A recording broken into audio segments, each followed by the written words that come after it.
Why is it important to pay attention to bodies that might be in pain or have different stressors on them when we're talking about sex?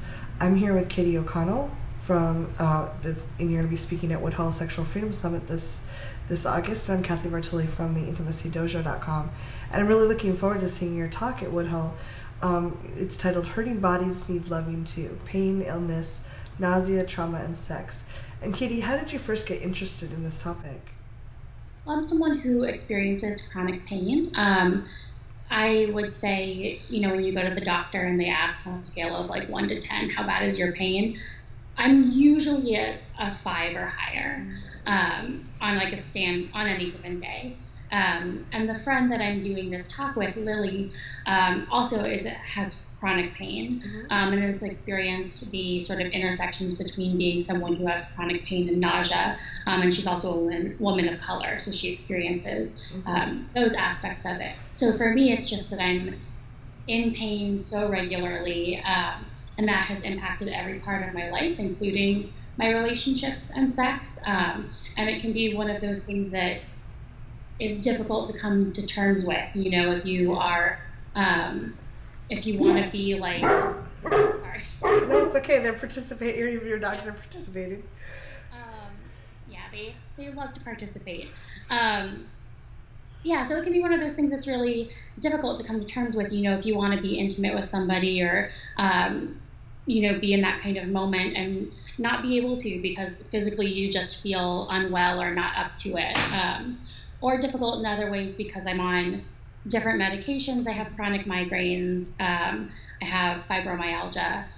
So I have on different medications that at any given point I've had, absolutely zero sex drive as a side effect from those things. And that is also a component that can be very difficult, especially when you're someone, who's in a relationship or someone who's like normally sexually active, to have that sort of like total lack of interest.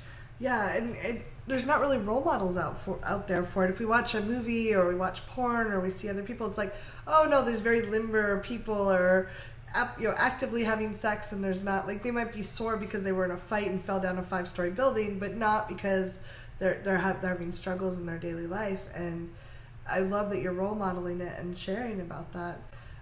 What are some things that you've found that are important when you're talking about it or having sex with someone when you have either chronic pain or some other thing you're struggling with?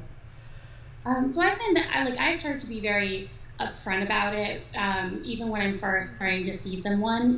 This is a significant part of my life. It can make me feel very flaky after a date time.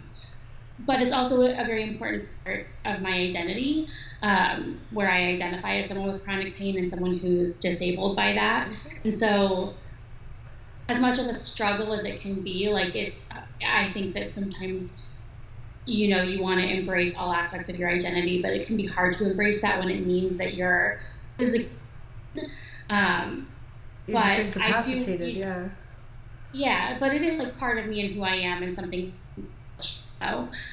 So I try to be upfront about it. I know other people who are less upfront about it because there's so much stigma, right? And something that we want to talk about in our talk is this idea of desensitization of people who are disabled or have chronic pain. There's ideas that so we don't have. So you cut out just a minute. I wanted to make sure you were saying destigmatizing. Is that correct? Yes. Okay, sorry, they cut out just a minute, and I wanted to make sure we had the right word. Yeah, no, it'd be great to destigmatize that and help people realize that you can be, I get a lot of it because I talk about size and beautyism, and like people are like, oh, you're a big person, you're not sexual. And I'm like, actually, I probably have more sex than you do, so there. It's a completely false assumption. And I think that we can also hold multiple truths where if you're in pain, it can be to be sexual or be in the moment or whatever because something's flaring up. That also doesn't mean that I'm not a sexual person. Well, and sometimes that I should be desensitized. Yeah, and sometimes having people hold you or being physically close or having physical pleasure can help cope with some of the pains and things that can be coming up if they're not making them worse. Yeah, for sure. I definitely have had the experience of sometimes when I have a migraine, I want like nothing to do with anything, just lay in a dark room and do nothing. But sometimes like the experience of like sexual pleasure can actually be helpful, right? You have like different endorphins and stuff pumping around that can dial down the pain a little bit. Yeah. Oh, I'm really glad you're talking about it. What are some of the challenges people face? I mean, you list different, like there's pain, there's illness, nausea, and trauma around sex. Like, what are some different things people run into in each of those areas? And I know they overlap, but Yeah. So, it has different experiences, of course. With my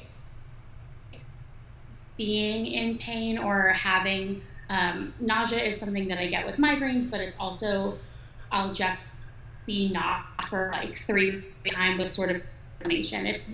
And I haven't been to a doctor who can figure that one out. And so those things, it's like certain positions, for example, certain like things that people want to do while being intimate and while having sex, or things that I'm like, oh, my body doesn't move that way. Or that position is not going to be good for this.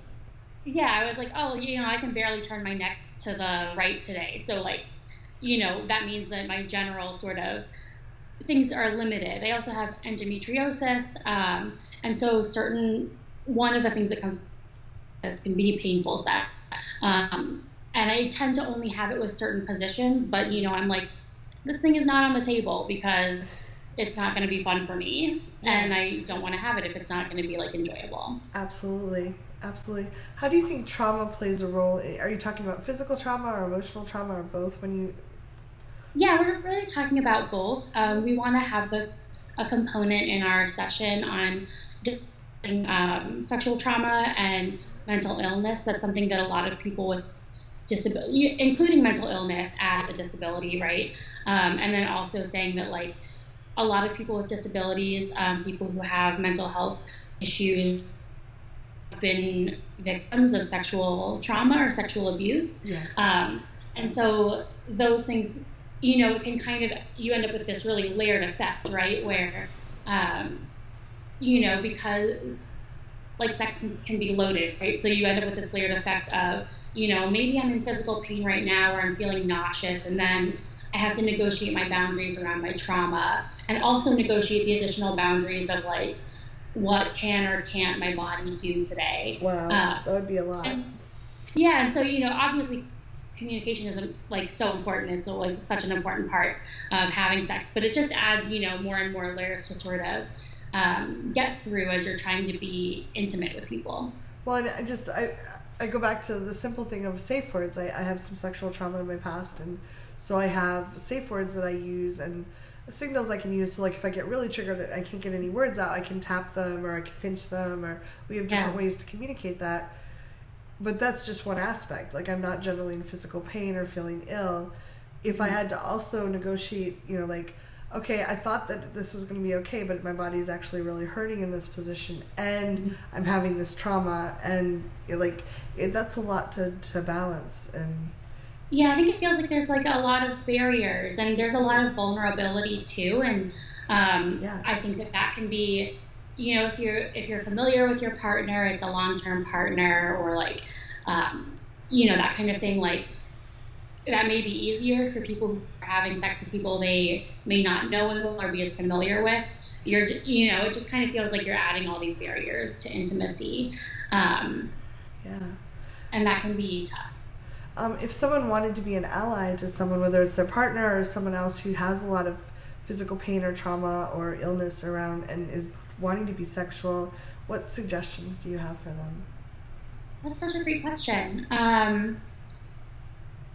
I think that one thing is sort of meeting people where they are in the moment, and also not reducing someone's full life or capabilities to their ability or disability or, things in that certain moment. I think it can be, right, if it's pain related, nausea related, things can change. But it's also, I think it's tough as someone who has chronic pain to be like, today I'm a little like mobility impaired. My knees are really swollen. I'm having a hard time getting up or getting out of bed. And that's something that makes me feel vulnerable to share with someone, and having that person be compassionate and understanding around it, and also understanding that like that can shift from day to day, is something important too. I think that there's, I think of the way I want to say it. I think there's a certain amount of anxiety where like, I'll have like 4 migraines in a row and not be able to do anything. And on day 5, I'm like, oh, I can like go out and like, I want to go dancing, or I want to go hang out with friends and stuff. Honey, get over here because we have a clear day. Let's go. Yeah, like it's like this is great. And people are like, oh, but aren't you sick? And I'm like, yeah, I mean, my pain's at like a level 5 today, which is good for me. So like, I'm gonna go out and have a good time despite that. Yeah. And it doesn't make me like less sick on the days where I have a migraine, if that makes sense. Yeah, no, that makes a lot of sense. I really appreciate you pulling this all together. Could you tell us why you chose Woodhull as a place to share this information?